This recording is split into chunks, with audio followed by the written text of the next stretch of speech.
Welcome to the Stormsurf video surf forecast for the week starting Sunday, September 7th. Brought to you by Vunabaka.com, a new surf and water-based residential community in the island of Fiji. First up, we take a look at significant wave heights for the North Pacific Ocean. First up, what was Hurricane Norbert, now off of central Baja, previously had 105 knot winds and barely in the Southern California swell window and isolated mainly to the Point Dume area. Also notice a large area of seas, not particularly of any interest in terms of their size, but previously this was associated with a gale that was on the dateline that generated seas up to 30 feet. Swell is radiating towards Hawaii and much smaller energy towards the U.S. West Coast, mainly due to its long distance, over 2,400 nautical miles away, enabling much swell decay to take a bite out of the swell. And also, another tropical system, Feng Shen, off of southern Japan, scheduled to track northeast, build a little bit, maybe a small patch of 32-foot seas, maybe providing some interest for Hawaii long term, and even beyond that, more activity on the charts. Let's get into the detail. So we're going to go back in time a little bit. Again, this is the significant wave height charts. We're into Friday. That's Friday of last week. 18-foot seas developing, associated with a developing gale here on the dateline region. We'll put it into motion. Notice this system builds a little bit, 28-foot seas into Friday night, peaking out 06Z Saturday. That's about 11 p.m. Pacific Coast time. 30-foot seas aimed somewhat at the U.S. West Coast. Here's the Northern California Great Circle paths. Aimed pretty well up about the 294-degree path into Northern California. Southern California as well, about the 298-degree path, but much size will get lost going through the Channel Islands. But of main interest here is Hawaii, about the 320-degree path. We'll put this back into motion. Notice that circulation pushing pretty much right down the path there for a little bit before this thing stalls out. This should be good for some not big swell at all, but moderate size swell, early season swell, mainly for Oahu, given their close proximity to the island, to the storm here. Maybe we can do this and give you a sense. There we go. What is that? About 1,400 nautical miles there versus 2,500 nautical miles there, and even almost pushing 2,800 nautical miles into Southern California. So, a little bit of early season activity. This is interesting. It's right on time. Next we go current time. Here we are, Sunday 12Z. We're interested in this tropical system here. Watch this as we put it into motion. Not a big system, a tiny pebble being thrown fairly hard into the ocean, making some ripples. 32-foot seas, and pretty much that's about as much as it does. And by Thursday, it's all but gone. But that's about 3-4 days of activity here. Let's do the Great Circle charts into Hawaii. Notice this. It's traveling pretty well from about the 296 up to about the 305-degree pass into Hawaii, and getting reasonably close, makes it to about the, not even quite the dateline. In regards to Northern California, if anything were to show up here, it would be a miracle. Certainly the buoys will detect some energy, assuming this thing does what it's supposed to, but nothing really rideable. This is more a novelty swell, if anything. And then finally, we take a look at the long term. Again, just the wave model charts. It's too early to get into all the details. We'll still focus on the southern hemi, but here we go. We're into Wednesday night. The remnants of the tropical system move towards the dateline. There's some activity, low pressure, scheduled for the western Gulf of Alaska. This tropical system is to become assimilated to it. Whether it actually develops into anything, the models suggest not. But what is of interest here is, again, 1, 2, 3 more tropical systems forecast. You don't dare believe the models. We're into 138 hours out. We're into next weekend, Saturday. But it is kind of interesting, and here's even the more interesting part. Yet another, not necessarily tropical system, starting to develop off of northern Japan by Sunday. And here we go. Here's the final setup. Pretty nice looking, something in the Gulf, something off of Japan, another tropical system off the Philippines, 2 more west of Hawaii, and another one off of Baja. So it sort of looks like the North Pacific is moving into a more favorable pattern. Certainly that would be the case as the slightly more active phase of the MJO is scheduled for the Western Pacific. So all this is right on cue, right on time, assuming that's to happen, and we'll get into the details in a bit regarding the MJO and El Nino. Next, we make the jump to the southern hemisphere. Significant wave height charts again. Clearly something to look at here. This is 55-foot seas currently occurring per the 18Z run of the model southeast of New Zealand. And basically, this storm is tracking pretty much flat to the east, but there is a good actual fetch inside the storm, and we'll get into it, is actually pushing pretty well to the northeast. So there is yet more potential for southern hemi swell. Let's get into the details. First, we'll take a look at jet stream level winds. These are winds up at 30,000 feet, the jet stream level, and these winds help support the formation of storms and also help determine their track. We are very interested in the southern branch of the South Pacific jet stream, particularly this area here under New Zealand, a trough that is winds in the 160 knot range. This is actually better than the model, the 12Z model this morning.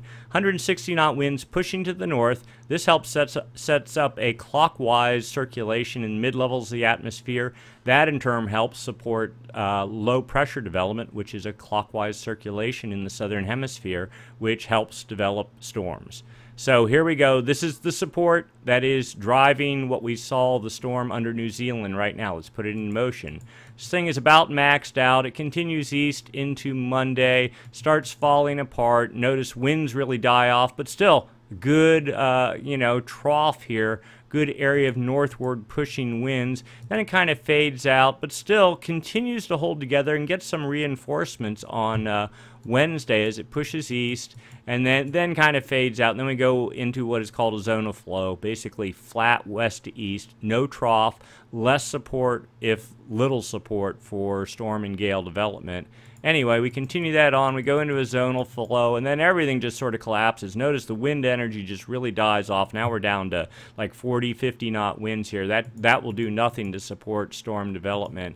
And then 180 hours out, notice a little bit of a trough trying to organize here, but with no wind pushing up into it, it's not going to do much to get the atmosphere circulating.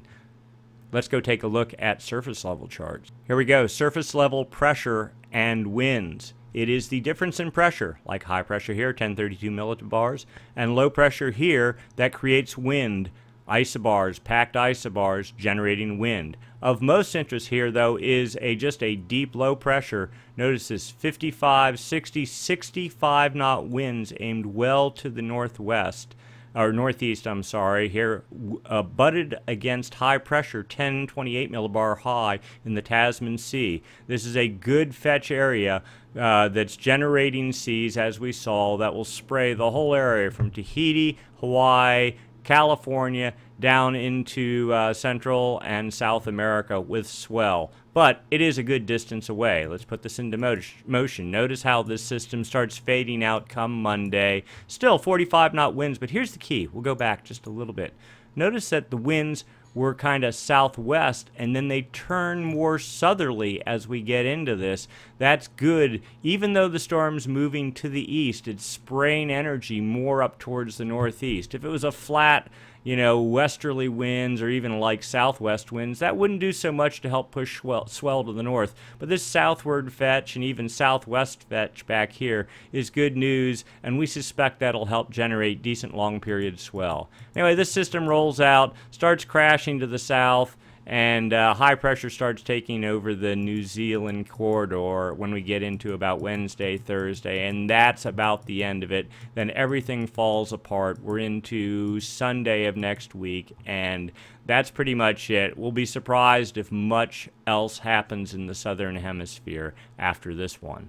So we're now taking a look at the South Pacific significant wave height charts. We're back in time. We're Friday. There's a point to this. Notice a gale, we presume a gale, starts developing in this region. 26-foot seas start building. 28-foot seas under New Zealand on Friday night. these seas in and of themselves are not of particular interest, but they are generating a lot of big speed bumps on the ocean surface here on Friday night. That moves out. Notice there's still almost 18-foot seas in this region, and here comes the next system, this storm we were looking at. We're on Saturday night here, already 36-foot seas, and the winds, there's 55-knot winds that were here. Those winds are getting great traction on the ocean surface. There's 18-foot, seas already there. Those winds just start imparting more energy to the ocean, and instantly we ramp up, and we're into about the 48-foot range come Sunday morning, and then in the 50-plus foot range by now 18Z, and building from there into Sunday night. And that's about it. That's when the system peaks out.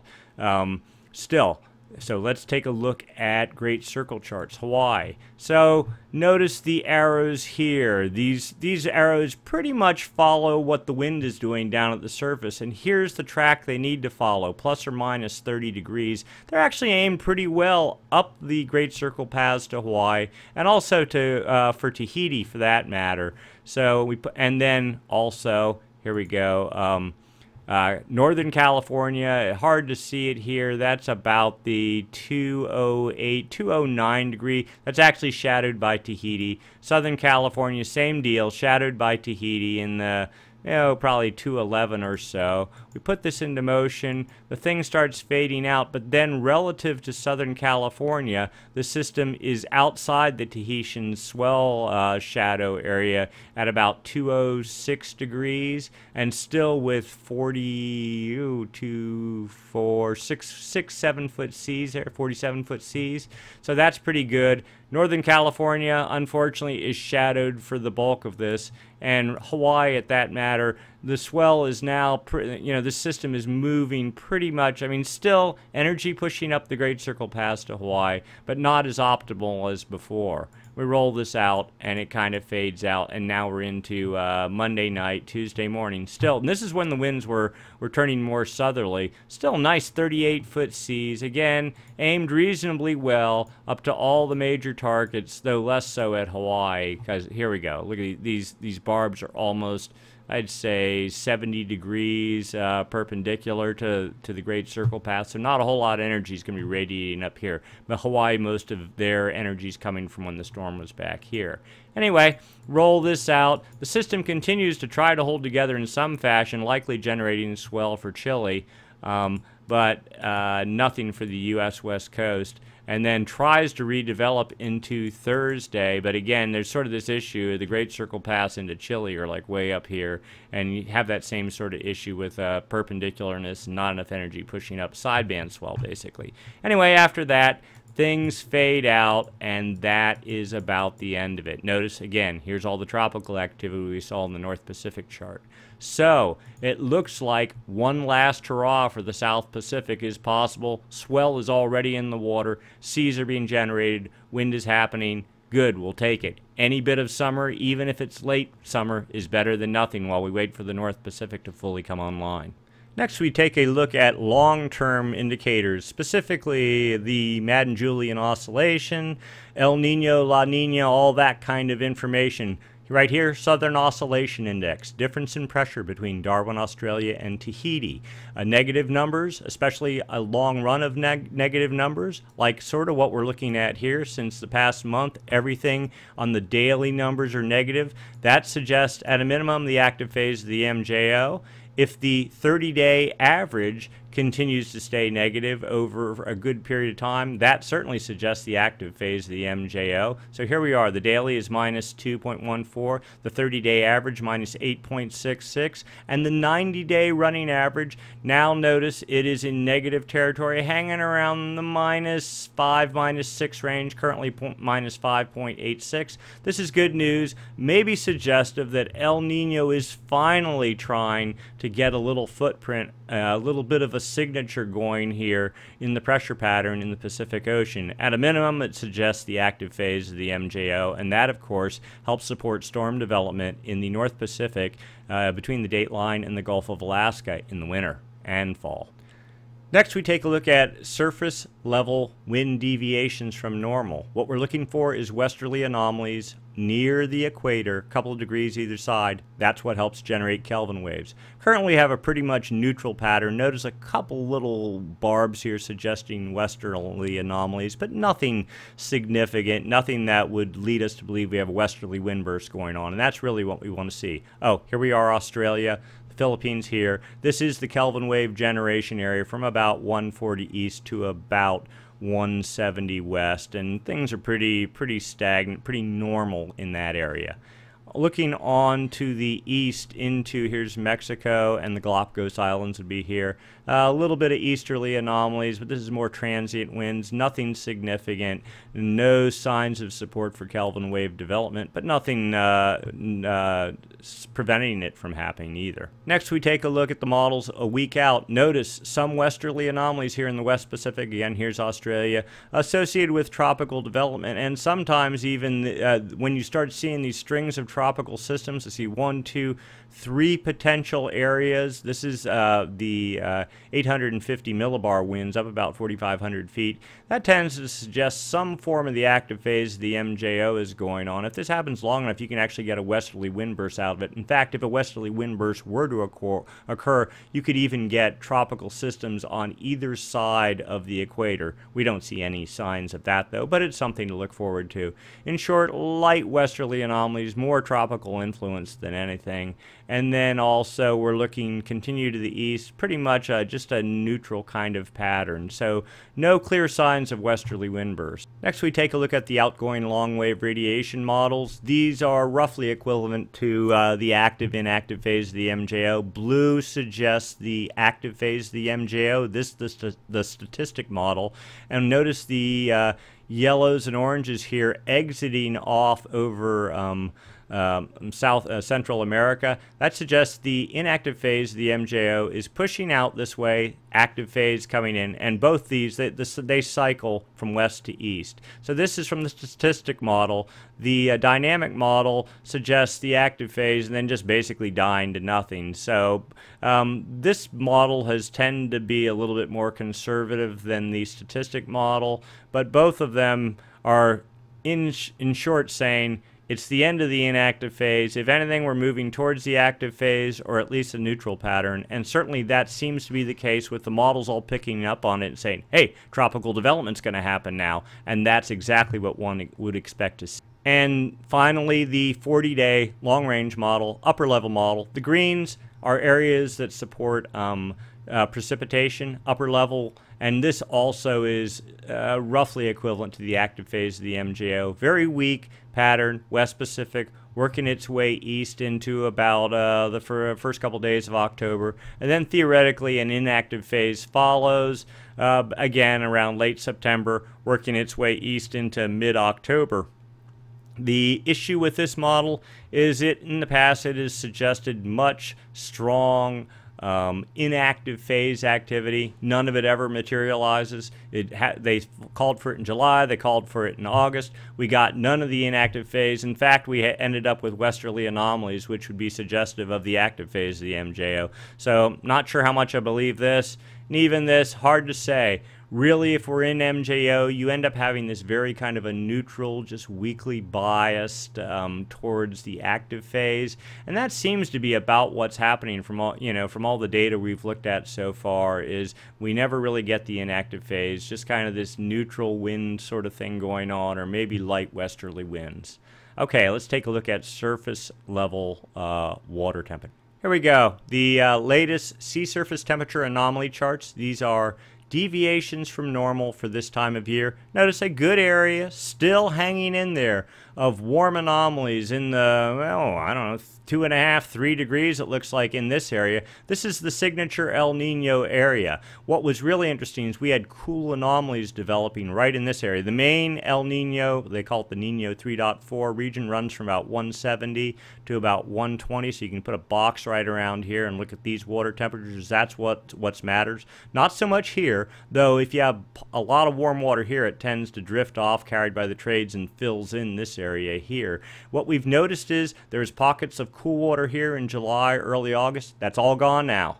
It's all filled back in. Still spotty. We got these little pockets here and there of cool, not really cooler waters, but just sort of normal waters. But notice there's half to almost 1 degree anomalies just about filling this whole region now. And we don't even have a Kelvin wave erupting over here yet. There is a Kelvin wave down below, which is good news. We had actually been thinking this whole area would just almost fade to neutral when the big Kelvin wave that was generated in January, February, March erupted over here and then finally dissipated. But that has not happened. It's held its own quite well. Still spotty pockets of coolness, but still the signature definitely looks like some sort of a very weak El Nino-ish type of signature. And of course, massive amounts of warm water over all the rest of the North Pacific and even the North Atlantic for that matter too. Here's another view of that. 1 degree, so here's the east, this is the equator here, East Pacific, West Pacific. 1 degree anomalies over here in the Kelvin wave generation area. Solid ½ degree anomalies the whole way across the equator. 1 degree anomalies from about 140 on in here.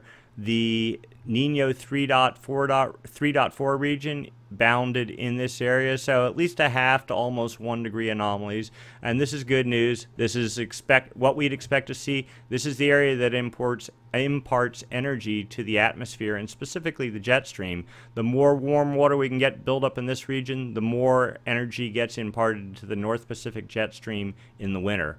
Also notice light easterly anomalies here. This is from the TAO buoys on the ocean surface, ground truth. This is good data. What we've been seeing is typically neutral here, some westerly anomalies at times. At the moment, light east anomalies. Let's take a look at subsurface temperature anomalies. Notice the little X's here. There's actually buoys at the surface here. These are the buoy anchors. There are sensors strung along the anchors. This is the West Pacific. This is the East Pacific. We're looking down at depth, 300 meters, 200, 100 meters. This is the dateline region. There we go, 180. These are absolute temperatures. I'm not so interested in those. We're looking in the deviations from normal. We see sort of a corridor here, going the whole way across the Pacific at depth. This is what we would call the Kelvin wave transport corridor. No cold water, nothing blocking the flow of warm water going this way. So the deal is you get westerly winds blowing here from west to east. That would be what we call a westerly wind burst, or even just steady westerly winds, or just weaker than normal trades for that matter. And warm water that normally pulls up in the West Pacific starts working its way through this channel, working east. This pocket of warm water is what they call a Kelvin wave, 2 degrees above normal. Notice there's no sensors in this region, so the model here is sort of having a hard time figuring out what's going on, but we'll get into that more in a minute. But that says the corridor is open, there's a Kelvin wave in it, and it is approaching the Galapagos Islands, moving at a pretty good clip too. So the warm water we saw in the previous images is about ready to get reinforced with yet more warm water. So this is good news. Here's a different version of that model. This actually suggests, well, let's see, we'll count ourselves. 1, 2, 3, 4. 1, 2, 3, 4. 3, maybe 3.5 degree anomalies working their way towards the Galapagos. The Galapagos would be right here. The very first little hints of this Kelvin wave. Notice this is a pretty good sized Kelvin wave here. All poised about, I don't know, 3 weeks out from starting to erupt along the Galapagos. When this happens, warm water will start building up at the surface, and then our El Nino signature theoretically should start becoming a little bit more reinforced, a little bit more pronounced, and that should start imparting more energy to the jet stream. Exactly what we want as we're starting to roll into the fall months. And here's another way to view it. Upper ocean heat anomalies, the top 300 meters of the ocean, time going down this scale. West Pacific over here, East Pacific here. So you can see October 2013. First Kelvin wave of this building El Nino. Actually, there was another one back in the August time frame. You can see it just starting to roll off the charts now. The second one, the first real one though, erupted or made its way east in October. A bit of the upwelling phase of the Kelvin wave. That is a cool patch. and then the massive Kelvin wave that started generating January, February, March into April made its way east. That really is what has established the warm water signature that we are currently watching. Another upwelling phase of that Kelvin wave, and here we go into July, August, with yet another Kelvin wave taking shape and making its way east across the equatorial Pacific.